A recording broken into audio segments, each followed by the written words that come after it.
안녕하세요. 사연에 빠지다의 DJ 민영입니다. 오늘도 첫 번째 사연 시작하기 전에 구독과 좋아요 눌러주시고요. 그럼 오늘의 사연도 함께 시작해 볼게요. 안녕하세요. 저는 결혼을 좀 늦게 한 30대 후반의 여성이에요. 원래는 결혼 같은 건 내 인생에 없다 생각하고 살아온 사람인데요. 결혼 3년 만에 남편이랑 이혼 소송을 하고 있습니다. 제가 지금 남편과 이혼하려고 하는 이유는 시댁을 잘못 만나서입니다. 그럼 제가 살아온 이야기를 좀 해볼게요. 제가 수학에는 강한데 글짓기 솜씨는 좀 없어서요. 혹시 제 글이 두서가 없고 문장력이 안 좋을 수도 있거든요. 이 점은 청취자 여러분들이 너그럽게 이해해 주시면 좋겠습니다. 제가 이 사연에 빠지다의 사연을 보내게 된 계기는 친정엄마의 권유 때문이었습니다. 저희 친정엄마는 이 채널을 구독하시고 매일 새 글이 올라올 때마다 꼭 들어보시는 분이거든요. 그러면서 어머니는 이 채널이 아침 드라마 같고 사이다처럼 시원한 복수글이 올라올 때면 댓글도 단다고 요게 아주 요즘 사는 낙이라고 하셨어요. 저에게도 얼른 구독하고 들어보라고 막 재촉을 하시더라고요. 저는 요즘 같은 디지털 시대에 웬 라디오 극장인가 싶었네요. 어머니께도 이게 재미있으면 드라마 보시면 되지 뭐하러 듣느냐고 물어봤는데요. 그게 어머니의 상상력이 더해지니까 드라마하고는 또 다른 맛이 있다고 하시더라고요. 친정에 가면 항상 이 유튜브 사연 이야기가 흘러나오고 있으니 저도 몇 번 들어보고 하다 얼떨결에 구독하게 되었습니다. 그러면서 엄마도 제가 지금 하고 있는 이혼 소송을 사연으로 한번 보내보라고 하시더라고요. 처음에는 저희 어머니 말씀이 그다지 내키지 않았습니다. 안 그래도 그 소송 때문에 골치가 아픈데 뭐하러 그럴까 싶었는데요. 다른 사연을 읽어보니 비슷한 일들을 이미 겪어내신 구독자님들이 계시더라고요. 그래서 저는 여러분들께 도움도 받고 힘도 얻으려고 이렇게 용기를 내서 펜을 들었습니다. 저는 서울 토박이입니다. 아버지는 사업을 하시고 어머니는 주부로 살아오신 평범한 집에서 태어났습니다. 저희 집은 중산층보다는 좀 사는 집안이에요. 그리고 오빠와 남동생 사이에서 자라서 그런지 저는 성격이 완전 손머스마 같았습니다. 초등학교 때도 골목제장을 항상 앞장서서 했고 고등학교 때도 저는 여중 여고를 나왔는데요. 쇼커트에 짧은 머리에 교복도 바지를 주로 입고 다녀서 선생님께 혼이 많이 났습니다. 그런 저에게 반했다면서 여자친구들이 초콜릿도 주고 진심을 담았다는 편지도 주더군요. 그렇게 여중 여고에서 남자 아이돌 같은 생활을 좀 했습니다. 대신 학창시절에 남자나 연애 같은 단어와는 아주 인연이 없었어요. 중고등학교 때쯤 되면 모든 애들이 대학을 목표로 공부를 하잖아요. 그래서 학원에서 커플이 되는 경우도 있고 다른 학교와 연합해서 동아리 활동을 하다가 사귀는 애들도 있었는데요. 저는 공부한다고 학원을 다닌 것도 아니었고 배구부 활동 때문에 주말에도 시합을 나가느라고 쉰 적이 거의 없었기 때문이었습니다. 저는 중학교 2학년 때 갑자기 키가 엄청 커서 175cm가 되었거든요. 그래서 2kg는 할 게 배구밖에 없다고 체육 선생님이 배구부에 강제로 집어넣어 배구를 하게 되었습니다. 저도 처음에는 하기 싫었어요. 하지만 체육 선생님이 피지컬 되고 운동신경 되는데 그 아까운 재능을 왜 썩히냐고 하시더라고요. 그러다 배구의 매력에 빠져 고등학교에 올라가서도 배구를 했습니다. 친정엄마는 그런 저를 여자다운 점이라고는 하나도 안 보인다며 걱정하셨어요. 여자애가 취미가 운동이고 매일 코트머리만 하고 다니니 성별이 의심된다고 하시며 뜨개질이나 다른 여자 같은 일들도 좀 해보라고 하셨거든요. 제가 그런 것은 아주 서툴러서 바느질도 뜨개질도 아직까지 하나도 못합니다. 요리도 결혼하기 전까지 한 번도 해본 적이 없어요. 매일 어머니가 해주시는 밥만 먹고 운동하기 바빴거든요. 그런 저 때문에 친정엄마는 제가 결혼하고 나서도 걱정되어 잠을 못 주무셨다나 봐요. 저희 어머니가 좀 약하고 여린 성격이시거든요. 제가 늦은 나이에 결혼해 요리며 청소, 빨래 같은 거는 소질도 없으니 시댁 어른들의 구박받으면 어쩌나 노심초사 하셨다고 하네요. 아무튼 저는 대학도 배구 특기생으로 체대를 나왔습니다. 그런데 체육대학은 선수가 안 되면 의미가 없더라고요. 저는 주전으로 뛸 만큼 재능이 있었던 것은 아니었나 봅니다. 고등학교 때까지는 주전으로 뛰고 팀의 주축이 되어서 활약을 했지만 대학에서는 전국에 모인 특기생들이 많았습니다. 그 애들 사이에서 독보적으로 잘할 자신도 없었고 슬슬 배구가 지겨워지고 슬럼프에 빠지게 되어 결국 배구를 그만두었습니다. 배구를 그만둔 저는 사회체육학과로 전과해서 스포츠 마사지, 재활 운동 같은 것을 배웠습니다. 그리고 대학을 졸업한 후 작은 회사에 들어가 2년 동안 사무직으로 근무했습니다. 그런데 제가 체대에 나온 사람인데 내근직이 영 맞지를 않더라고요. 그래서 어느 날 상사와 대판 싸우고 그만두었습니다. 그리고 얼마 동안 카페 알바를 하며 집에서 백수로 지냈습니다. 처음엔 친정엄마도 아르바이트 그만하고 취업을 해보라고 성화를 부리시더니 제가 들은 척도 하지 않자 그냥 저를 두고만 보시더라고요. 그렇게 한 1년 동안 아르바이트만 하고 집에서 캥거루처럼 생활을 했습니다. 어머니가 해주시는 밥은 여전히 꼬박꼬박 먹고 다녔죠. 어느 날 그런 저를 보다 못한 어머니가 이런 말씀을 하시더라고요. 주영아, 너 정말 이렇게 집안일도 하나도 안 배우고 취직도 안 할 거야? 그럼 나중에 결혼은 어떡해? 네 친한 친구들은 대학 졸업하고 얌전히 회사 다니다가 결혼했다고 하지 않았어? 취직을 해야 결혼 자금도 모을 거고 네가 결혼을 해야 나도 좀 한시름 놓지. 그러니까 취직 안 할 거면 집에서 엄마한테 요리나 빨래 청소하는 법이라도 좀 배워. 싫어 엄마. 나 그런 거 하나도 못하는데 어떡하라고. 난 나중에 부잣집에 시집가서 아줌마 쓸 거야. 얘가 말하는 것 좀 봐. 누가 너같이 선머스마 같은 애를 데려갈까. 결혼은 할 수 있고 난 네 생각만 하면 아주 한심해서 밤에도 잠이 안 와. 엄마 갑자기 왜 성질을 내요. 말이 그렇다는 거지. 나 결혼하기 싫어요. 비혼주의 할 거니까 나한테 결혼 이야기 하지 마요. 알았지? 난 엄마 아빠랑 죽을 때까지 같이 살 건데? 제가 비혼주의자라고 고집을 부릴 때마다 친정엄마는 생각도 하기 싫다고 하시며 얼른 결혼하라고 성화를 부리셨어요. 지금 생각해보면 그때쯤이 엄마의 갱년기인가 아니었나 생각됩니다. 안 돼. 제발 부탁이니 결혼해라. 나도 손주 얼굴은 보고 싶다 얘. 그리고 네가 저 결혼하는 거 싫으면 30 되기 전에 독립해. 언제까지 엄마 아버지 사이에서 살 거야? 엄마 아빠는 너희들 다 내보내고 둘이서만 살고 싶어. 여행도 다니고 이 밥순이 생활에서 좀 벗어나고 싶다. 나는 늙어서까지 너희들 뒤치다꺼리 안 하고 살 거야. 어머니는 대학을 졸업하자마자 아버지를 만나 아버지와 거의 바로 결혼하셨다고 합니다. 그래서 그런지 저희 어머니는 항상 여자도 일을 해야 한다는 말씀을 많이 하십니다. 본인이 30년 넘는 세월 동안 전업주부로만 생활하다 보니 이런저런 제약 같은 게 많아서 싫으셨다네요. 자기 이름으로 된 통장도 없으셨고 카드도 생활비도 모두 다 아버지 것으로만 사셨다고요. 요즘엔 그렇게 생활하는 여자들이 거의 없잖아요. 여자도 경제활동을 해야 하고 맞벌이를 10년도 넘게 해도 집을 못 살 정도로 집값이 비싸니까 말이죠. 그래서 지금은 제 어머니가 그때의 저를 보는 눈이 곱지 않으셨단 것도 이해가 갑니다. 하지만 저는 그때는 정신 못 차리고 그저 아직 아이처럼 부모님이 언제까지나 보살펴 주실 걸로만 알았나 봐요. 집이 제일 좋았던 집순이었고 남자나 결혼 같은 건 저하고는 인연도 없고 거리가 먼 이야기라고 생각해 왔었습니다.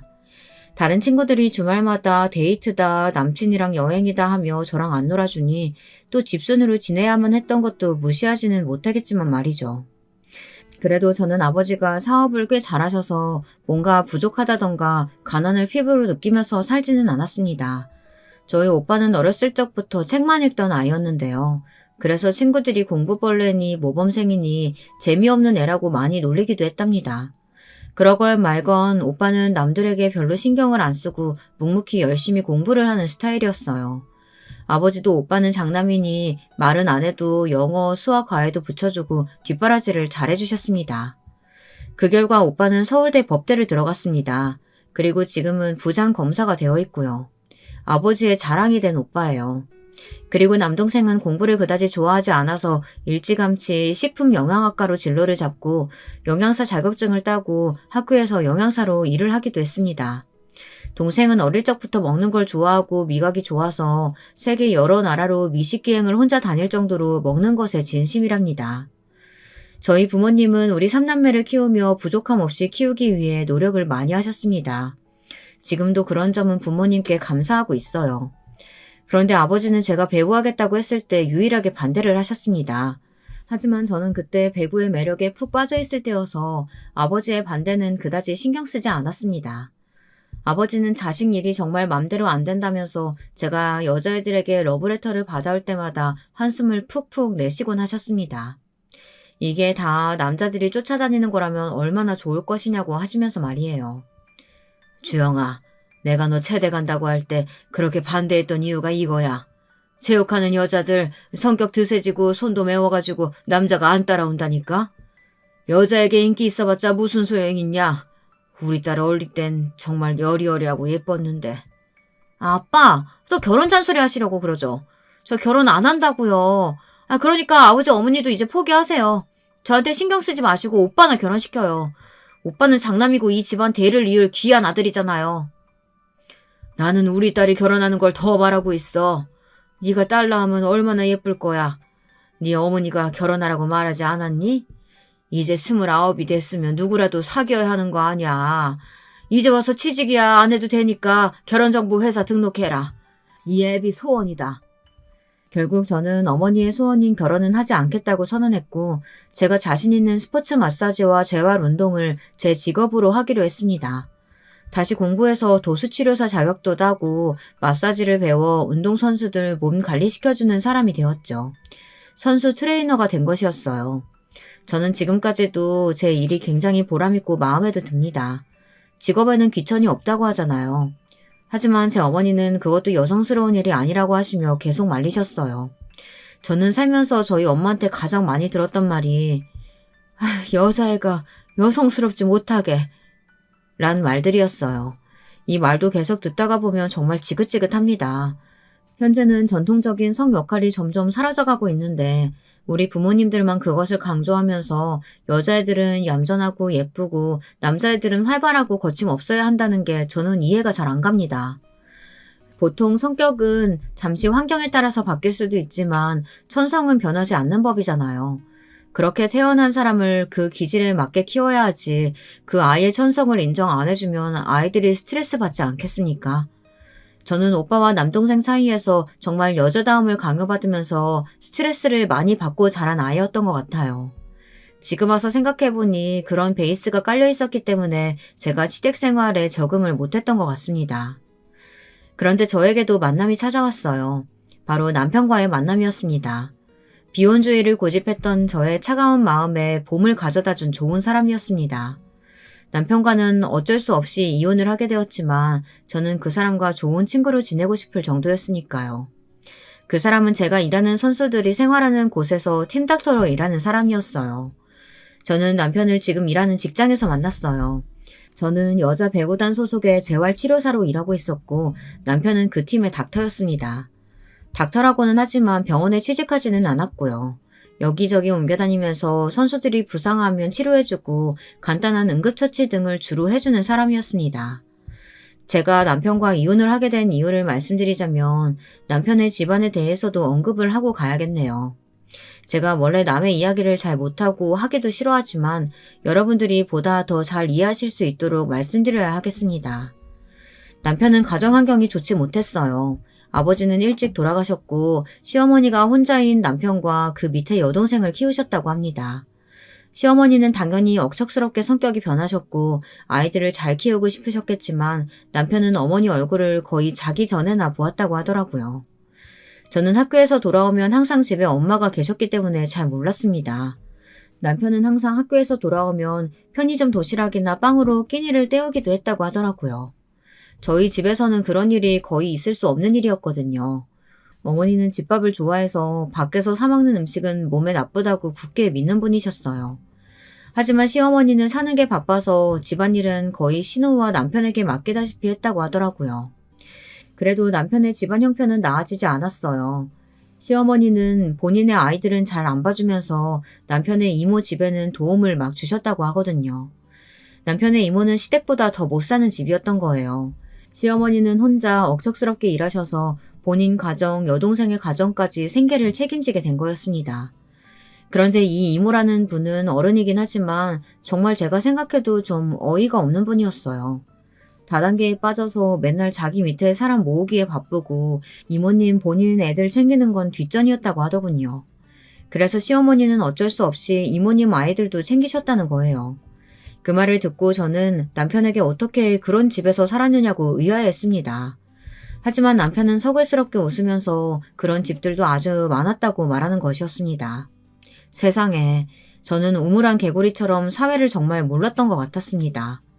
그래서 어릴 적부터 남편은 여동생네 이모네 애들까지 돌보는 거의 소년 가장의 위치에 있었던 거예요.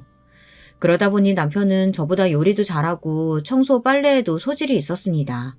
시어머니는 생계비만 벌고 계셨던 것이었죠. 제가 그런 시댁 형편을 모르고 결혼한 것은 아니었습니다. 남편은 저를 좋아하긴 하지만 제 부모님이 시댁이 가난하다고 결혼을 반대하실 것 같아 처음부터 제 짝이 아니라고 생각했었다고 합니다. 그래서 저는 남편에게 그런 걱정은 할 필요 없다고 말했습니다. 난 당신이 정말 좋은데 그래도 결혼은 안 될 것 같아. 내가 4살이나 어리기도 하고 우리 집은 가난해서 쥐뿔도 없는데 어떻게 무슨 염치로 내가 당신한테 프로포즈를 하겠어. 그런 걱정은 뭐하러 해. 우리 부모님은 내가 남자만 데려왔다고 하면 2손 2번 들고 환영하실 분들이야. 그러니까 당신은 나만 믿어. 아무 걱정하지 말고. 상견례도 내가 잡아볼 테니까 나한테 다 맡겨. 당신은 아무것도 할 필요 없어. 그냥 내 곁에만 있으면 돼. 내가 행복하게 해줄게. 저는 남편과의 연애에서도 스스로 리드하는 편이었어요. 직장 동료였지만 남편은 저보다 4살 연하였기 때문입니다. 그리고 남편은 가난한 형편 때문에 여자친구를 사귀어본 적이 없었다는 거였어요. 소위 모태솔로라고 하죠. 저는 적지 않게 놀랐습니다. 아무리 응급의학과라도 그래도 의사인데 의사들은 돈도 많이 벌고 인기 있는 직업 아닌가요? 그런데 남편은 스스로 자신감이 부족해서 대시해오던 여자들을 항상 피하기 바빴다는 것입니다. 그러다 남편은 제 눈에 띄게 되었고 저는 남편의 다정한 배려심에 반하게 된 것이었죠.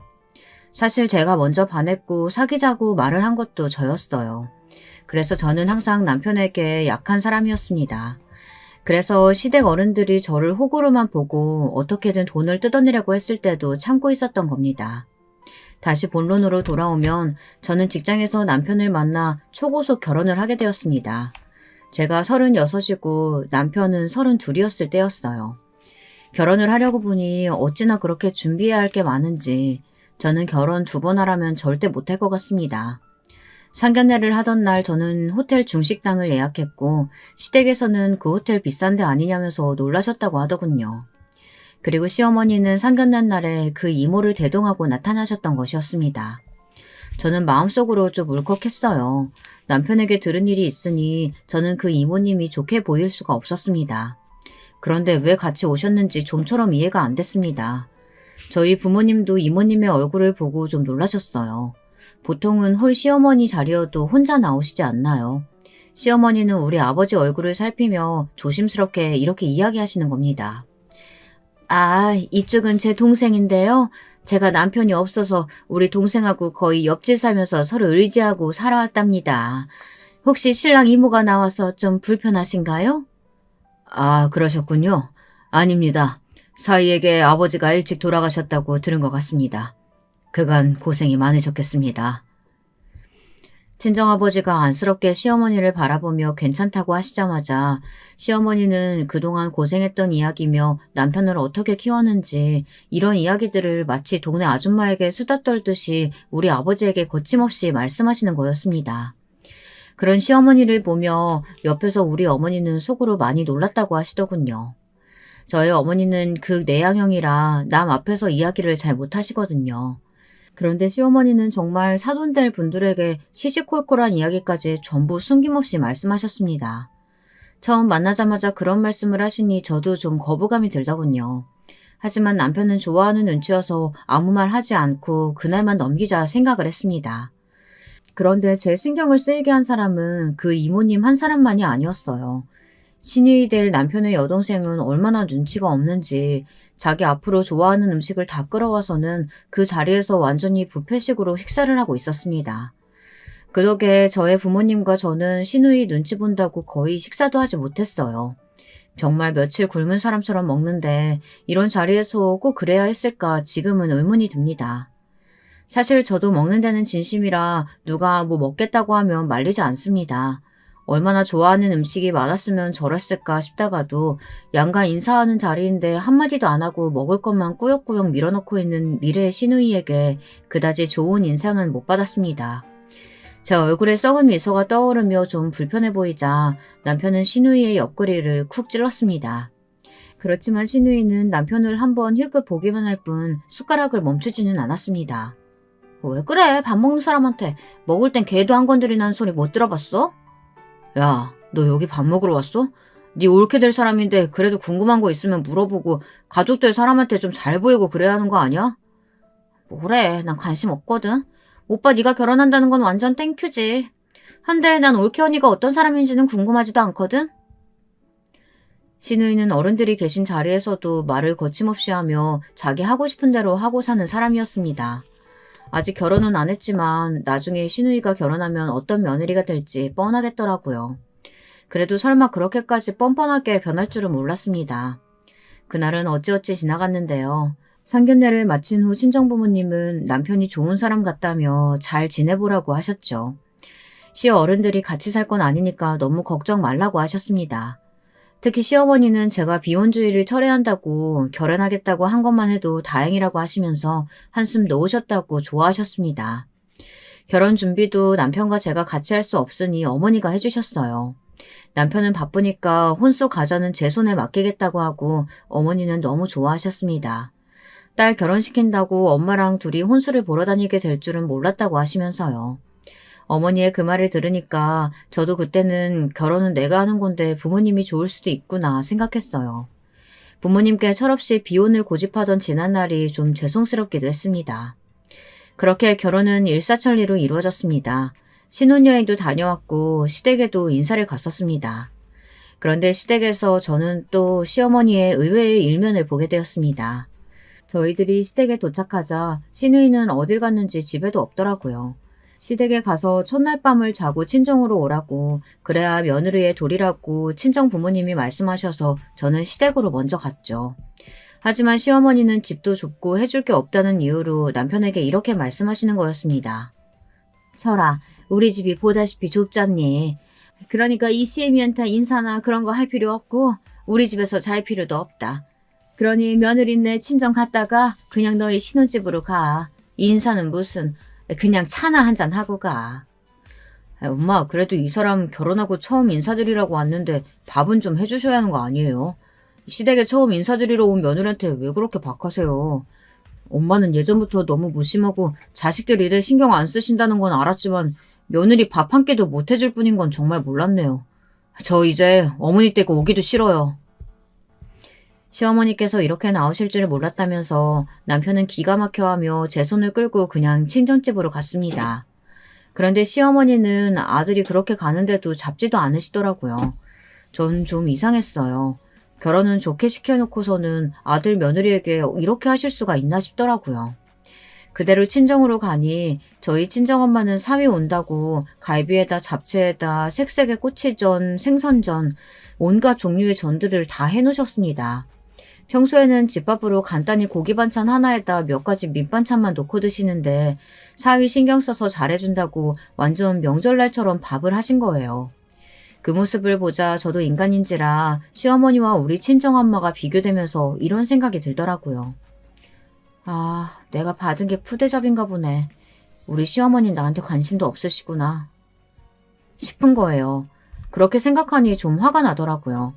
하지만 어쩌겠어요. 결혼 전에 시어머니한테 이쁨 받으려고 노력하지 않았던 제 탓인가 보다 생각하고 넘겼죠. 그런 걸 신경 쓰기에는 저도 너무 현실적이었거든요. 저는 남편만 있으면 된다고 생각했죠. 시댁에는 며느리 도리만 하러 가면 되고 친정 엄마에게 넘치는 사랑을 받으면 되니까 말이에요. 남편도 언제나 제 편이 되어줄 거라 생각했습니다. 그렇게 저의 결혼 생활은 좀 찝찝한 상태에서 시작했습니다. 남편과 저는 직장 동료니까 같이 출근을 했지만 퇴근하는 시간은 달랐어요. 그래서 저는 시도 때도 없이 나가야 하는 저보다 남편이 더 밥과 반찬은 잘하니 요리와 빨래를 맡아달라고 했습니다. 청소나 설거지 같은 건 제가 들어와서 하기로 했습니다. 남편도 크게 반대하지 않았고요. 제가 차 운전을 하고 남편과 같이 선수촌으로 출근했고 남편은 먼저 집에 가서 제가 돌아올 때 밥을 해서 기다리는 것이 일상이 되었어요. 저는 남편과 나름대로 깨가 쏟아지는 신혼생활을 했습니다. 시어머니가 무심한 건 어떤 면에선 좋기도 하더군요. 제가 결혼한 지 얼마 안 되어 시어머니와 있었던 일을 친구에게 하소연한 적이 한 번 있었거든요. 그랬더니 친구들이 이래라 저래라 간섭하고 구박하는 시어머니들이 얼마나 많은지 아냐고 그렇게 말하더라고요. 차라리 간섭 안 하고 저를 고생 안 시키는 게 나을지 모른다고요. 그러던 어느 날 저는 갑작스레 임신을 하게 되었습니다. 갑자기 밥냄새도 싫어지고 속이 울렁거리면서 헛구역질이 나는 거예요. 저는 그게 임신인지 몰랐는데 남편이 먼저 제 상태를 알아보았습니다. 남편은 의사였으니까요. 자기, 당신 임신했나 봐. 얼른 약국 가서 테스트킷 사올게. 좀 누워있어.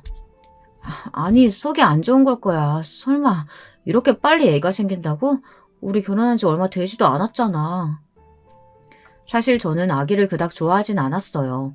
남동생도 저랑 2살 차이밖에 안 나고 조카들도 없었거든요. 오빠보다 제가 먼저 결혼했고 말이죠. 계획에 없는 임신을 한 저는 좀 당황했지만 이 사실을 일단 시댁 친정 부모님들께 알렸습니다. 그랬더니 친정 부모님은 반응이 엄청 좋으신데 시어머니는 좀 시큰둥하신 거였어요. 시어머니는 톡 쏘아붙이듯 남편에게 말했습니다. 아니, 뭐 벌써 애를 가져? 열심히 돈 모아서 집을 사도 모자랄 판에 애를 먼저 가져가지고 어쩌겠다는 거야? 철이 넌 정신이 있니 없니? 그리고 며느라기 너도 그래. 임신, 출산 이런 거 하게 되면 경력 단절되고 너희 친정엄마처럼 집에서 애나 키우게 되면 어쩌려고 그래? 어머니, 전 그럴 생각 없어요. 남편이랑 둘이 키우는 거지 저 혼자 독박 육아할 생각 없어요. 그러니까 어머니가 걱정하시는 일 일어나지 않을 거예요. 뭐라고? 왜 가만히 있는 철이를 들먹여? 애가 뭐 슈퍼맨이라도 되냐? 밖에서 힘들게 일하고 오면 집에서 밥 시키는 것도 모자라서 이제는 애까지 같이 키우겠다고? 같이 키우긴 할 거니? 철이한테 육아 다 시켜놓는 건 아니고? 시어머니는 가끔가다 저렇게 저의 속을 뒤집어 놓는 말씀을 많이 하셨습니다. 철저하게 어머니의 집안과 남편 입장에서만 생각하고 제 걱정이나 입장 생각은 하나도 안 해주시는 아주 정없는 분이셨어요. 그런 걸 알고 시집왔기에 저는 아무 대답도 하지 않았습니다. 그냥 장단을 맞춰주지 말자고 생각했어요. 저도 사람인데 당연히 서운했죠. 하지만 시어머니는 원래 그런 사람이려니 하고 생각했습니다. 저는 임신 9개월 기간 동안 시어머니나 친정엄마의 도움도 받아본 적이 없습니다. 입덧을 할 때에는 그 입덧을 참고 선수들을 돌봤고 8개월로 배가 불러올 때에는 1개월간 쉬긴 했지만 절대 엄마에게 도움을 요청하고 싶지 않았어요. 친정엄마는 힘들면 친정에 몇 달이고 있다 가라고 걱정스럽게 말씀하셨지만 저는 이를 악물고 버텼습니다. 시댁, 친정, 양가 부모님께 빚을 지고 싶지는 않았거든요. 제가 그런 성격도 아니고요. 혼자서 뭐든 해결하고 싶어하고 남들에게 신세지는 건 정말 싫었습니다. 요즘은 가족들에게도 신세지면 갚아야 한다는 의식들 많이들 갖고 있잖아요. 그러다 저는 아기를 좀 일찍 낳았어요. 원래 임신 기간은 40주인데 저는 8개월 말쯤, 그러니까 35주에 아기를 낳게 되었어요. 진통보다 먼저 양수가 터져 급하게 응급으로 수술을 하게 되었습니다. 진통은 임신 기간 동안 배뭉치만 몇 번 겪고 저는 그렇게 아기를 낳게 되었습니다. 다행히 34주가 넘어섰고 몸무게가 3kg이 넘어서 아기가 미수가는 아닌 수준이라고 인큐베이터에는 들어가지 않았더라고요. 친정엄마는 제가 아기를 낳았다는 소식을 듣자마자 병원으로 달려오셨어요. 그리고 저에게 수고했다고 말씀하시며 눈물을 보이시더라고요. 아기도 이쁘지만 친정엄마 눈에는 딸만 보인다고 제 걱정을 엄청 많이 하셨습니다. 하지만 시어머니는 달랐습니다. 시어머니는 제가 누워있는 병실에는 와보지도 않으셨어요. 그냥 아기만 구경하고 예쁜 애 한마디 남기고 가셨다고 나중에 남편이 말하더라고요. 아무리 며느리가 이쁘지 않다지만 본인 손주인데 그렇게까지 하고 싶을까 생각이 들었습니다. 그리고 또 섭섭한 마음이 들었고요. 딸이라서 그런 건가 하는 의구심도 들었습니다. 왜 드라마 보면 아들 선호사상에 푹 쩔어져 있는 시어머니들 많잖아요. 혹시 우리 시어머니도 그런 분은 아닌가 하는 생각까지 들더라고요. 저는 병실에서 힘없이 누워 남편에게 물었습니다. 자기, 어머니 말야, 너무 나한테 찬바람 쌩쌩 부시는 것 같지 않아? 아들 뺏긴 기분 드는 거야? 아니면 내가 마음에 안 드시는 거야? 우리가 같이 육아하는 게 마음에 안 들어서 그러시는 건가? 아니야. 당신은 그런 신경 쓰지 말고 산후 회복하는 거나 잘 신경 써. 우리 엄마는 내가 제일 잘 알아. 워낙에 말로 표현하는 분이 아니라서 그래. 당신이 이해 좀 해줬으면 좋겠어. 난 우리 딸 태어났을 때부터 너무 기뻐서 눈물이 다 났다니까. 남편은 호들갑을 떨며 제 손을 잡고 수고했다고 말해주었어요. 그리고 꽃바구니도 병실에 장식해 주었고요. 남편은 아기가 생겼다는 기쁨에 들떠 있었습니다. 그리고 제 친정 부모님도 첫 손녀라 너무나 좋아하셨어요. 그래서 아버지는 제가 퇴원하고 첫 명절에 아기를 데리고 왔을 때 남편에게 뭐 필요한 거 없느냐는 식으로 물어보셨어요. 아이고, 우리 손녀딸 아주 예쁘구나, 이뻐. 내 친구들이 손자 손녀 자랑을 그렇게 할 때 뭔 소린지 몰랐는데 이렇게 태어나고 보니까 좋네. 자네 뭐든 필요한 거 있으면 말만 해. 내가 우리 딸 출산 선물로 뭐 새 차나 집 정도 사줄 수 있으니까. 아닙니다, 아버님. 저희들 작지만 전셋집도 있고 제 차도 아직 잘 굴러갑니다. 그러니 필요한 건 없어요. 이 사람이 저희 본가에서 받는 게 없는데 저만 받을 순 없잖아요. 그러니 괜찮습니다. 아니야. 우리 소녀가 예뻐서 자네 장인이 제안하는 거니까 사양하지 마라. 우리 딸, 너 집이 좀 좁으니까 불편하다고 하지 않았어? 애기방 나중에 꾸며주고 싶은데 못하고 있다며. 전셋집이라 페인트도 못 칠한다고 말이야. 나는 너무 좋지. 하지만 우리가 돈 벌어서 집 살게. 어머니 아버지께 집까지 신세 지고 싶지 않아요. 저도 독립적인 성격이어서 부모님이 집을 해준다고 말씀하셨을 때 턱 바로 받지는 않았습니다. 하지만 아버지는 저에게 제가 어렵게 결혼했고 아기까지 낳은 걸 보니 감개가 무량하다면서 집을 해주시고 싶다고 고집을 부리시더라고요. 그래서 어쩔 수 없이 아버지께 집을 받았습니다. 강남에 있는 아파트 한 채였어요. 그 당시 돈으로 한 10억이 되는 아파트였던 것 같습니다. 아버지는 방 3개짜리는 당연히 되어야 한다며 이왕 집을 사는 건데 학군이 좋은 대치동으로 하자고 하셨습니다. 그래서 저는 아무것도 모르고 그냥 아버지가 사주시는 대로 하겠다고 말씀드렸죠. 남편은 이게 꿈인지 생신지 모르겠다며 너무나 좋아했습니다. 작은 것도 아니고 무려 강남에 아파트를 갖게 되다니 말이죠. 친정아버지는 처음엔 남편 명의로 사주시겠다고 했습니다. 그게 세금이며 혜택이 더 나으니까요. 하지만 남편은 부담스럽다고 하며 공동 명의로 집을 사겠다고 했습니다. 그렇게 저희는 전셋집 생활을 바로 청산했고 강남에 있는 아파트로 이사를 갔습니다. 이 소식은 시어머니 귀에 금방 들어가게 되었어요. 남편에게 그 말을 듣자마자 시어머니는 득달같이 저에게 전화를 하셨더라고요. 그리고 꼭 비꼬는 듯한 말투로 말씀하셨습니다. 예, 너희 친정에서 집 해주셨다면서? 아이고, 정말 너 땡 잡았다. 애 하나 낳았을 뿐인데 그것도 아들도 아니고. 너희 아버진 정말 돈도 많으신가 보다. 요즘 세상에 누구는 애 안 낳고 사나? 너네 친정 왜 그렇게 유난스럽니? 첫마디부터 저러시니 정말 저는 시어머니에게 대꾸하고 싶은 생각도 안 들었지만 그래도 가정교육도 못 받은 며느리라고 욕을 듣기 싫어서 한마디 해주었습니다. 네, 어머니. 제가 원래 비혼주의자였거든요. 그래서 저희 친정 부모님은 제가 결혼해서 애 낳은 것만으로도 칭찬받을 일이라고 하셔요. 그래서 사주신 거예요. 근데 왜 말씀을 그렇게 하세요? 어머니가 막말로 저희 집 사는데 돈 못 해주신 것도 아니고요. 뭐? 너 말을 그따위로밖에 못해? 너는 어떻게 시애미한테 따박따박 말대꾸만 하니? 아이고, 넌 처음부터 내 마음에 들지도 않더니 끝까지 이런 식이구나. 난 네가 애 낳고 아파트 받았다길래 부러워서 그랬던 거야. 아니, 부러우면 그렇다고 말씀을 하면 되지. 꼭 저렇게 비틀어서 이야기하실 건 뭐래요. 그래서 저는 더 들을 말도 없을 것 같고 기분이 나빠서 잘 지내라고 끝인사를 하고 전화를 끊어버렸습니다. 그랬더니 시어머니는 다시 전화를 하셔서 다짜고짜 소리를 지르시는 거예요. 야, 너 정말 이 시애미가 어른 같지 않지? 응? 통화하는 도중에 끊는 그런 버릇은 누구한테 배운 거야? 못돼 처먹은 거. 우리 철이가 착해서 그렇지. 아니면 너 같은 애랑은 결혼도 하지 않았어. 그 팀닥터인지 뭔지 그만두고 병원장 딸이랑 결혼했어야 하는데.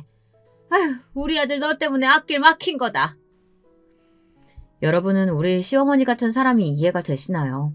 저는 왜 제가 그런 말을 그것도 시어머니에게 들어야 되는 건지 모르겠더라고요.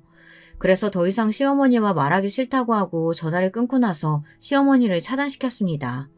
그리고 육아휴직 중에 있던 남편에게 시어머니가 이런 말씀을 하셨다고 어이가 없다고 불평을 했습니다. 그랬더니 남편은 그저 시어머니가 힘들어서 그렇다고 신경 쓰지 말라는 말만 하더라고요. 그런데 시어머니의 말을 며느리가 돼서 어떻게 신경을 안 쓰고 살겠습니까? 그것도 저렇게 아픈 데를 찌르는 날카로운 말들을 하시는데요. 그런데 그 전화 통화를 하고 며칠이 안 되어서 저는 또 황당하고 어이없는 전화를 받았습니다. 누구에게 받았느냐고요? 바로 그 문제의 시이모님이었어요. 게다가 그 시이모님이 저희가 아파트에 이사한 후에 전화하신 것도 마음에 걸렸습니다. 이모님은 저에게 좋은 약이 있는데 사지 않겠느냐고 하시는 거예요. 저는 뭔가 속을 것 같은 느낌에 일단 거절을 하긴 했습니다. 먹고 있는 영양제가 많다고요. 그런데 시이모님은 그 약이 그냥 영양제가 아니고 산후 회복도 돕고 스스로 몸이 튼튼하게 해주는 좋은 명약이니 뭐니 그런 이상한 이야기를 하시는 거예요. 그러면서 끈질기게 권유를 하시는 거였어요. 얼마 후에 리더 모임이 있다면서 자기한테 회사 사람들 소개까지 해달라고 대놓고 부탁을 하시더라고요. 저는 시이모님의 말씀이 좋게 들리지 않았습니다. 다단계를 하시다가 쫄딱 망했다고, 그래서 어머니가 생계비까지 줘가며 돌보고 있다는 시이모님의 말을 어떻게 믿겠어요. 그래서 애둘러 거절을 했습니다. 이모님, 말씀은 정말 감사한데 저 이제 안 아파요. 원래 몸이 좀 튼튼하기도 했고 수술 한 번 했다고 여기저기 막 아픈 건 아니니까요. 아프면 병원에 갈게요. 아니, 내가 너 생각해서 해준 말인데 그렇게 고깝게 들을 건 뭐냐? 우리 언니한테 얘기 들었는데 너 정말 되바라진 애였어. 시댁에 시집왔으면 어른들 말씀을 고분고분하게 들을 줄을 알아야지. 제가 제대로 된 말씀이면 듣겠는데요. 약을 팔려고 하시는 거면 안 들으려는 거예요. 아프면 병원에 가던가 그때 약 사 먹을 테니 저한테 그런 강요 안 하셨으면 좋겠어요. 혹시 저희가 아파트 샀다고 해서 돈 좀 있나 보다 하고 파시려는 거 아니세요? 뭐? 야! 네가 언제 우리 집 생계에 뭘 보태줬다고 그런 무례한 소리를 짓거려? 정말 보자 하니까? 됐어. 나는 좋은 약이라고 소개해주려고 한 건데 그만 끊자. 이모님 역시 화난 상태로 전화를 끊으셨어요. 저는 그때 좀 시댁이 가난한 게 보통 일은 아니구나 생각이 들어 피부로 와닿았습니다. 왜 남편이 저에게 프로포즈를 망설였는지, 그리고 시댁 일이라면 치를 떨고 안 가려고 했었는지 말이에요. 시어머니와 시이모님에게 대이고 착취를 당하면서 남편은 정말로 지긋지긋했던 것 같습니다. 저는 그런 남편에게 이젠 정말 신경 쓰지 말자고 우리끼리 잘 살면 된다고 위로를 해주었어요. 그 사건은 그냥 그렇게 넘어가는 것 같았습니다. 하지만 제 마음속이 불길한 찝찝함으로 가득 차는 것은 어찌할 수가 없었어요. 어느 날 아이가 열이 나고 감기가 심해 병원에 가야 하는 일이 있었는데요. 그래서 남편이 월차를 내고 아이를 돌보고 저는 출근을 해야 해 나갔던 일이 있었습니다. 웬만하면 제가 가고 싶었지만 회사에서 출장을 가라고 해서 지방에 가서 선수들을 봐줘야 하는 일이 생겼거든요. 남편은 그때 자기가 나서서 애 데리고 병원을 가겠다고 하더군요. 저는 남편에게 고맙다고 하고 지방으로 마음 놓고 출장을 갔습니다. 그런데 저녁 늦게 돌아와서 보니 시어머니가 떡하니 저희 집 안방을 차지하고 계시는 것이었어요. 그것도 시누이까지 데리고 말이에요. 저는 평소 저희 집에 오시지도 않는 분이 왜 이러고 계신지 몰라 남편에게 눈짓을 했습니다. 그랬더니 남편이 우물쭈물 제 눈을 피하는 거예요. 그 대신 시어머니가 저에게 말씀을 하시는 거였습니다. 너는 아픈 애기를 우리 아들한테 맡겨놓고 어딜 가니? 네가 엄마가 맡기는 맞아? 어떻게 애 병원 가는데 남편한테 맡기고 앉았어? 아니 어머니, 그 얘기가 아니잖아요. 어떻게 오신 거예요? 혹시 놀러 오신 거예요? 그런데 어머니는 놀러 오신 것이 아니었습니다. 큰 캐리어를 2개나 끌고 신우도 데리고 오셨더라고요. 신우이는 볼이 볼록해서 저에게 불평을 해대는 것이었습니다. 집에 먹을 게 하나도 없다면서 도대체 밥은 하고 다니는 거냐고 말이죠. 저는 정말 분하고 화가 났어요. 힘들게 일하고 밤 늦게 들어왔는데 평소 같으면 남편이 딸을 케어하고 재웠던지 같이 잠들어 있을 거라고 생각했거든요. 그런데 이런 날벼락 같은 일이 일어나다니 무슨 일이랍니까? 저는 남편을 다른 방으로 급하게 불렀습니다. 그동안 자초지종을 묻자 남편은 미안한 표정을 지으며 저에게 변명을 하기 시작했습니다. 그런데 그 변명이란 게 저로선 정말 이해하기 힘든 것이었어요. 미안해. 어머니가 우리 신혼집 구경하러 오시겠다고 해서 난 아무 생각 없이 비밀번호 알려드렸어. 나도 어머니가 내 동생까지 데리고 살러 오실 줄은 몰랐지. 딸이 아프다고 다음에 오시라고 해도 막무가내여가지고 말릴 수가 없었어. 정말 미안해. 아니 아무리 그래도 그렇지 저렇게 짐까지 싸들고 오시면 어떡해. 그걸 알면서도 그냥 집으로 들여보낸 거야? 딱 봐도 무대뽀로 쳐들어오신 거잖아. 당신은 그런 거 화도 안 나? 시어머니는 안방에 있다가 우리 부부가 다투는 소리가 들리자 작은 방 방문을 쾅쾅 두들기며 소리를 질렀습니다. 야, 이 문 안 열어? 니네끼리 무슨 소리를 속닥속닥거리는 거야? 오호라, 내가 짐 싸들고 너희 집에 와서 기분 나쁘시다? 나도 강남 아파트 한번 살아보고 싶었다. 그러니까 이제 같이 사는 거지 뭐. 마침 이번 주 계약도 끝났겠다. 좀 있으면 이사 나가야 되는데 너희 집이 살기 좋아 보이더라. 저는 화가 나서 안방문을 박차고 나갔습니다. 그랬더니 시어머니는 팔짱을 끼고 의기양양하게 서 계시는 거예요. 도대체 어머니가 이러시는 이유를 알 수가 없었습니다. 물론 각자 합의하에 제가 허락을 하면 같이 살 수도 있고 다음 이사를 하실 때까지 잠시 거처하신다면 저도 이해해 줄 수 있어요. 하지만 시어머니는 마치 당연히 자기 집 오듯 행동하고 신우이란 사람은 저한테 밥 맡겨놓은 사람처럼 구니 화가 안 날 수가 없잖아요. 저는 시어머니께 얼른 나가시라고 정말 도둑처럼 이렇게 막무가내로 오시지 말고 먼저 상의를 했어야 하는 거라고 말씀드렸습니다. 그랬더니 시어머니는 갑자기 울면서 쇼를 하시는 거예요. 아이고, 우리 아들이 집에서 얼마나 권위가 없으면 며느리가 이렇게 기세등등하게 날 내쫓으려고 하니. 이 집이 우리 아들 명의라며 아무리 친정아버지가 사줬어도 엄연히 네 남편은 이 집에 대한 권리가 있어. 엄마, 그런 말이 어딨어요. 이 집 공동명의예요. 우리는 부부지만 동등한 위치에서 각자 생활하고 수입도 생활비 반씩 된다고요. 그러니 얼른 나가세요. 제가 나중에 월세방 보증금 정도는 드린다니까요. 남편의 말에 시어머니는 더 꺼이꺼이 울면서 완전 헐리우드 배우 뺨치게 연기를 잘하시더라고요. 저는 너무 어이가 없어 이 모습을 멍청하게 바라보고 있었어요. 그러다 아무래도 친정에 알리는 게 낫겠다 생각이 들더라고요. 아무리 남편이 저에게 잘해준다고 하더라도 이런 무대뽀 시누이와 시어머니 그리고 이모까지 세트로 괴롭히니 도저히 못 살겠다 생각이 들었습니다. 저는 시어머니와 시누이를 다시 시댁으로 쫓아보냈습니다. 좋은 말로 해서 안 들으면 어쩔 수 없이 힘으로 하는 수밖에 없죠. 시어머니는 안 끌려 나가려고 안간힘을 쓰셨지만 제 힘이 굉장하거든요. 운동을 했으니까요. 시누이는 옆에서 제 바지가랑이를 붙들고 매달리며 안 나가려고 난리를 치더군요. 앞까지 바락바락 썼습니다. 아니, 왜 우리 엄마한테 이래? 진짜 너 시어머니 우습게 보니? 말 잘했어.